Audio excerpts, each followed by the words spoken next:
Welcome back to the next installment of the highly anticipated South African Rally Raid Championship. The world-class motorsport series hosted on South African soil and proudly brought to you by Toyota. Hashtag Team Hilux Rally Raid, Ford, Castrol and ICANN. And what a weekend of racing it was, with not one but two full championship rounds jammed into two action-packed days. Round 4, the day before, was known as the Inco Paris 400, but this is round 5. Welcome to the Inco Vaal 400.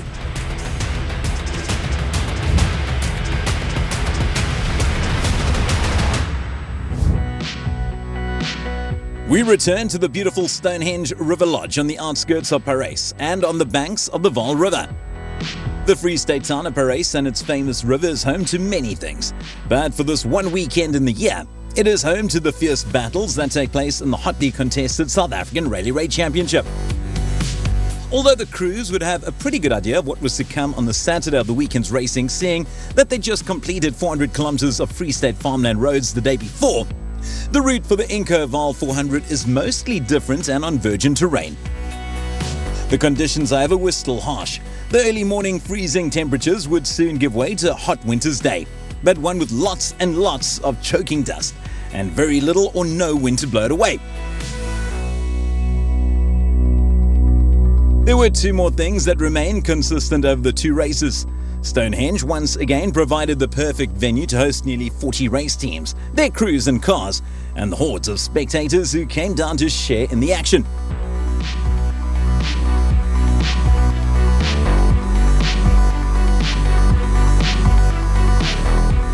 And for the second race in as many events, the race was once again proudly supported by Tools company Inco. It's an absolute honour to be a title sponsor for the SA Rally Raid. We're really looking forward to the excitement, having our VIP customers join us, having our staff members join us, and just enjoying the day with everybody. We're about to go racing in Paris for the second time in 2 days, but first the organisers had to tally up the points after the race from the day before.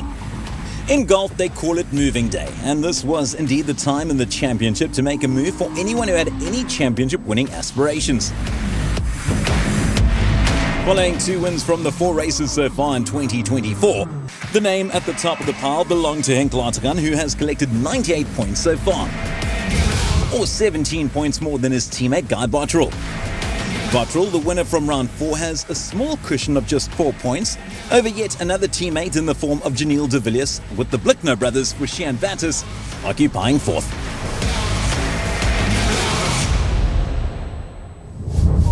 It was bitterly cold early on the Saturday morning, just minutes before the start of the qualifying race. But there was enough time to catch up with the men who were all involved in the fight for championship honours. And this is the one they're all trying to catch: former multiple champion and current points leader Henk Lategan. It's a tricky trade-off between going first and having an open road, but having the risk of hitting things, and going further back, having an more open road, and getting the dust. The man on the move following his win from the day before was Guy Bottrell, who was planning his strategy for round 5. Same again. I think navigation's going to be tricky today. There's lots of off-piste where there's no road. So it's going to be a bit of strategy, I think, in road position with the top 10. Someone who is never far from the front of a race or the top of the points leaderboard is none other than SA's Dakar legend Janelle de Villiers, who once again finds himself in the heat of the battle here in Paris. Yeah, it would have been nice to finish a little bit higher up, but congrats to Guy. He did a really great race. Someone who clearly has the pace is Ford's Gareth Woolridge, but Lady Luck has so far not been on the side of the defending champion, who had every intention to turn it around during round 5. We need to try capitalise on lap 1 today. I think choose a better starting position, or at least have someone different in front of us, and hopefully we can try and attack that way. And much of the same for the big guy for Sheer Blickner, who is still a relative newcomer to the sport, but surely making his mark. Yeah, we're going to try. We're going to take it easy with the qualifying. We got a big scare yesterday with a jump, so we can see what happened today.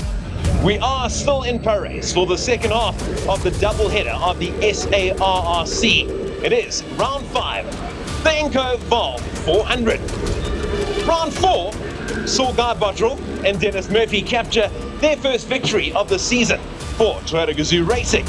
What will happen in round 5? They might know the area, they might know the route. However, everyone starts on a clean slate. First up though, it is the Castrol qualifier. It's shorter than normal, but it's still fast. It's still furious. Familiar with the layout and the whereabouts of some of the danger areas, such as this big jump. But it also meant that it turned out to be even more dusty than the day before, making it very difficult to see. Times on a short stage like this one are usually close, but as with the day before, times were multiplied by 10, so a 6-second deficit in real time would result in a minute on the leaderboard. So crews had it all to play for from the word go. There's also a great reward for qualifying near the top, as this allows a crew to have a better pick at their starting positions for the race proper. Lartigan and Cummings knew how important this could turn out to be, so the TGRSA crew pulled out all the stops to claim the qualifying race victory, albeit by a mere 4 seconds. When times are multiplied by 10, it means that Lartigan's 4-second advantage was actually just 0.4 seconds over the King Price Extreme SVR car of youngster Jaden Els and new navvy Johan Swemmer. This also meant that the youngster made it to the top row in qualifying for the second successive day. Round 4, the day before, belonged to the TGRSA squad, with Toyotas ending the day well in command of the race. But Gareth Woolridge and Boyd Dre are the defending champions for a reason and put their NWM Ford Ranger third on the grid. Just a few seconds behind the leading trio and 8 seconds ahead of yesterday's pole setters, the Blicknow brothers, in their hashtag Team Hilux Rally Raid Hilux. The Blicknows have made their mark and have become a force to be reckoned with in only a few short years in the sport. And so has this crew. The pace of Eben Basson and Leander Pienaar is simply remarkable. The pair's hashtag Team Hilux machine fell in the lower T1 category or adventurer class for cars with smaller wheels. Yet they are a constant pain in the neck for everyone else as they qualified in 5th. Only just ahead of youngster Sahoud Variawa and French co-driver Francois Cazelet in the second TGRSA Hilux. The action around the outskirts of Stonehenge was frantic, with 30 or more crews all fighting for a top spot. And in a qualifying this short, a mere second could make a huge difference. The second NWM Ford Ranger of Lance Woolridge and Kenny Gilbert recorded the 7th fastest time, just a few seconds ahead of 2 more TGRSA Hiluxes in the form of round 4 winners Guy Bottrell and Dennis Murphy, and Rally Raid stalwarts Janelle de Villiers and Alvin Fogg. With the red-lined rev of Wiley Old Fox, Chris Fiss and Blicky Sventer rounding out the top 10. And these were the numbers. It was only a 0.4 second advantage for Lartigan, but that translated to 4 seconds once the times were adjusted. Woolridge qualified third ahead of the Blicknows and Basson, with 3 more Hiluxes, a Ford and a Redline GTR making up the top 10.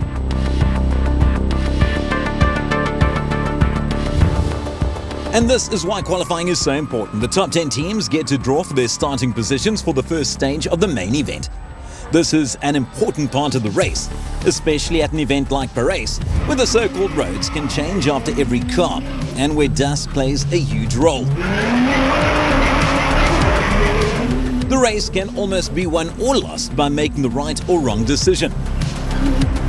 Closer to the front of the field means you'll have less dust, but it also means that in some areas there'll be no defined roads, let alone some of the other obstacles one might encounter, such as closed farm gates or even worse, spectators or other traffic on the route.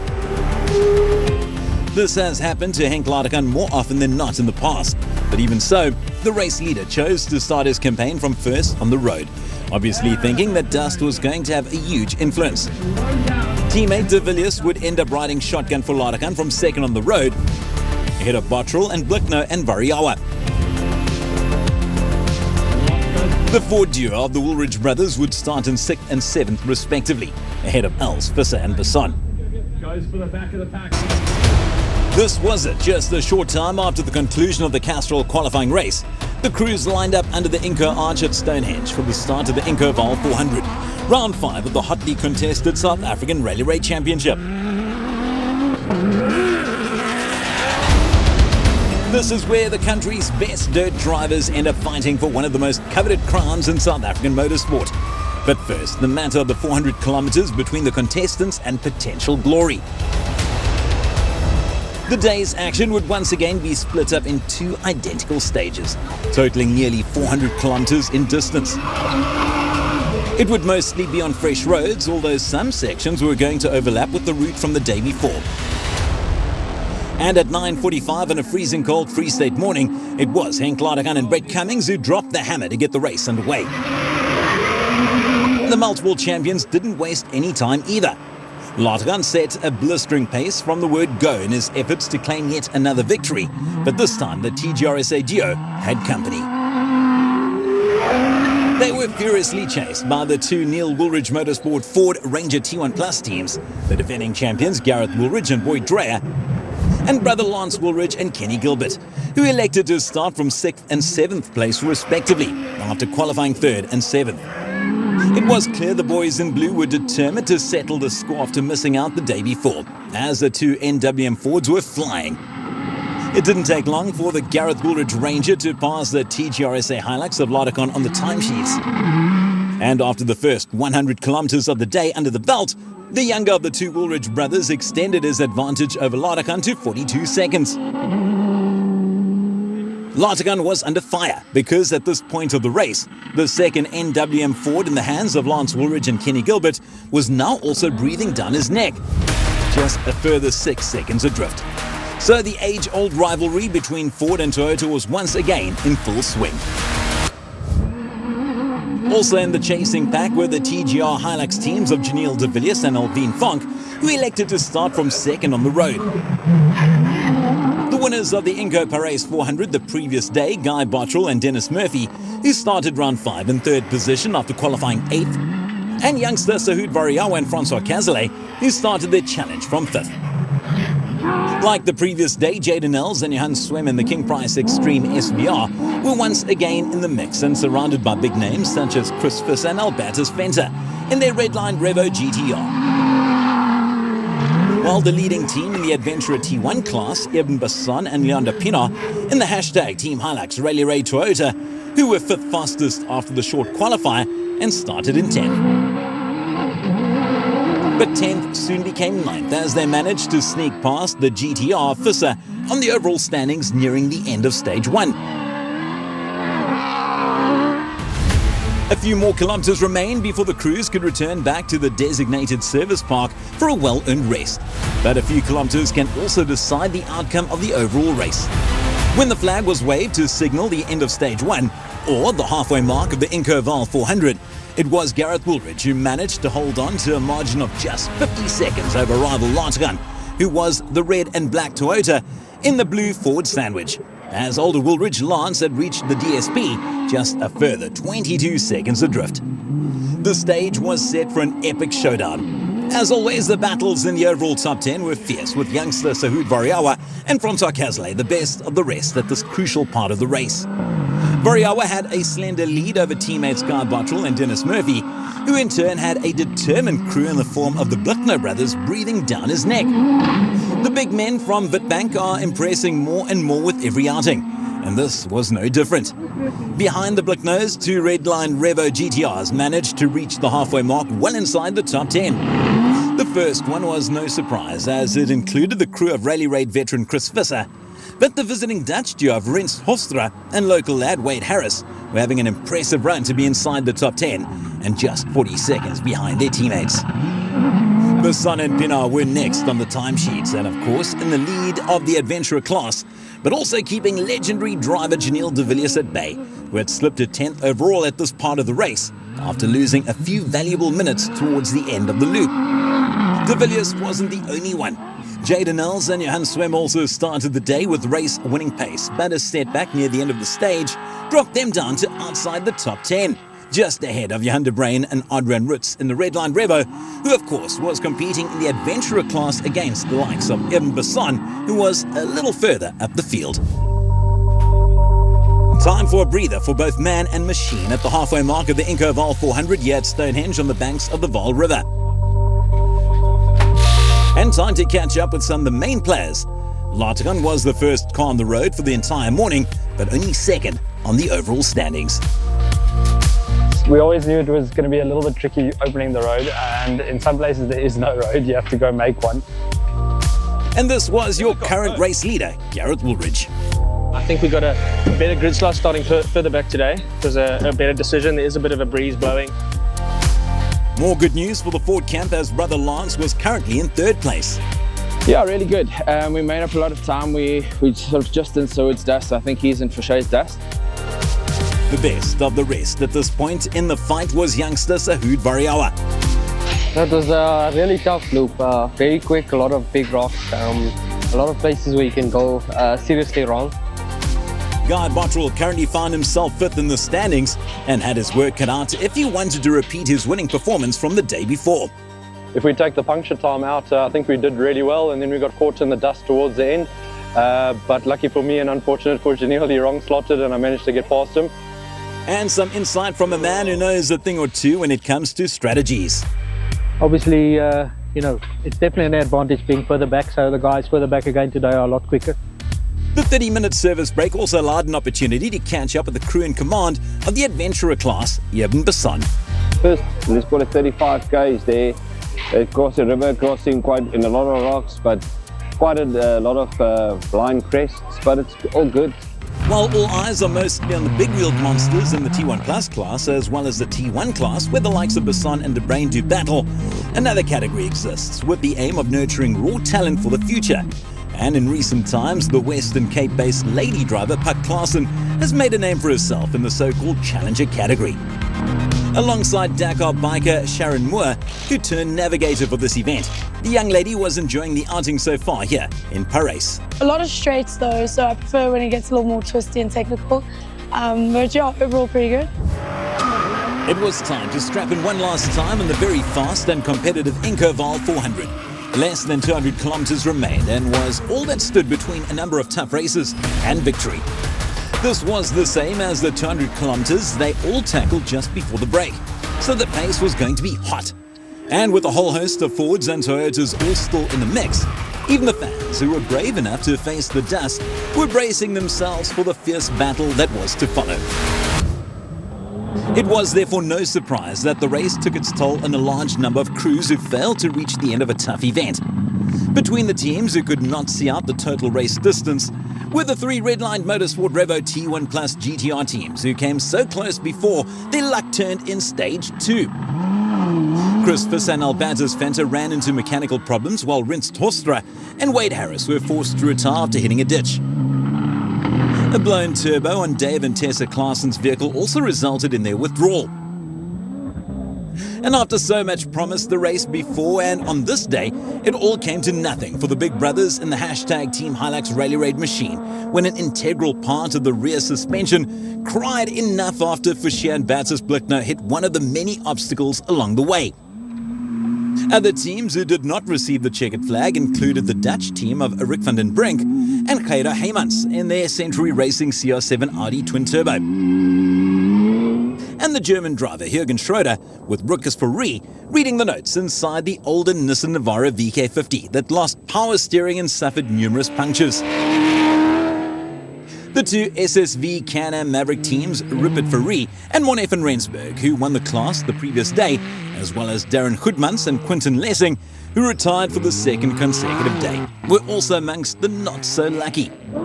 Luck was also not on the side of Jaden Els, who is certainly one of the fastest talents to have emerged in the sport for years. But a small mistake with regards to the technical checks on his car led to the youngster's exclusion from the results. And these were the ones that did reach the end. After not being able to bring their CR6 home the previous day, Loert Dupré and Joandre Creer's Farmers Meat CR6 took on the Vaal 400 and finished 15th overall. They were beaten to the line by stalwart and multiple class champion Lance Trethewey, who had enlisted the services of his 16-year-old daughter Taylor Page. What a way to spend some family time! And another great weekend for the Cape Town-based Dutch lady driver Puck Klaasen, who together with experienced motorcycle rider Sharon Moore in the navigator seat of the Can-Am Maverick Rotax, won the Challenger class and finished 13th overall. considering the terrain and everything, I think we did pretty well in the Can-Am, so yeah, I'm happy with how it went. We were nearing the top 10, which is an incredible achievement on any round of the SARC. The Redline Motorsport team of Donnie Luddick and Denzel Williamson finished just outside the top 10, and that in their first race in the SARC. They were only 2 seconds ahead of Johan and Sean van Staden's trusty Renault Duster, who had to settle for 12th place overall and 5th place in the Adventurer T1 class. While the focus in the sport is on the overall top 10, no less than 3 Adventurer class cars also made it into the top 10. No surprise that this included the 3 title contenders at the same time. The threesome consisted of Gerard Heinlein and Stompie Maynard in a redlined VK56, Jan de Bruin and Adrian Rutz in a redlined Revo, and Eden Basson and Leander Pienaar in the hashtag Team Hilux machine. It can get very close between these lot, and on the day it did, but only between de Bruin and Heinlein. In the end, Heinlein pipped de Bruin by just 22 seconds after 400 kilometers of racing. But both lost out to Basson, who completed a double for the weekend with an emphatic victory to jump right back into title contention after a disastrous start to the year. Pushed hard, we got here. Fortunately, we hit a gate, small gate, and the back pressure directly onto the risk. Had a little risk a bit, but we managed to finish there, so that's good. Basson's finish at the top of the Adventurer category was good enough for 7th overall, which means he managed to relegate the Toyota Hilux of rally stalwart Gary Berthold down into 8th. It was a good comeback by the veteran and Navi Donnie Stassen, who skipped a few races this year. So we still had 3 spots on the podium up for grabs and no less than 6 determined crews all fighting for honours. The gaps were extremely close, and with just a few kilometers to go, it was anyone's guess. With time running out, so too was the opportunity to make a move. And after claiming many podium finishes over several decades, this one was not meant to be for legendary driver Janelle de Villiers, who had to settle for a 6th place finish after enduring a few difficulties along the way. De Villiers and Fonk were beaten to the line by TGRSA teammates Sahoud Variawa and Francois Cazelet, who recorded their 2nd consecutive 5th place finish. The young man is very quickly climbing the ranks and will soon be a force to be reckoned with, no doubt. And then there were 4, but only 3 podium spots left. The contenders? TGRSA's Henk Ladekan and Guy Bottrell, and Ford's Woolridge brothers Lance and Gareth. And what a fight with only seconds coverage. So a lot more tricky today, easier to make mistakes and go off and destroy the car. So yeah, you had to be on it today. The track was a lot more rutted out and very dusty on the 2nd lap. We've been in so it's dust the whole lap though, so just difficult to pass. Here it is, the board that says it all. A victory of just over a minute for Ladekan over Bottrell, with Lance Woolridge just 1 second back in 3rd. A flat tyre dropped Gareth Woolridge down into 4th, with Variawa and de Villiers rounding out the top 6. And this was it, the moment to cap off 2 days of dusty action at Stonehenge next to the Vaal. The sweet taste to help wash the dust down, and time to reflect on a tough day's racing. Join us in a few weeks when the championship moves deeper into the Free State for the penultimate round in this year's title fight, the Pakisa 400 in the mining city of Valkom on the 13th and 14th of September. All the action from the 2024 Parys doubleheader was brought to you by Toyota, hashtag Team Hilux Rally Raid, Ford, Castrol and ICAM, in association with the SARC.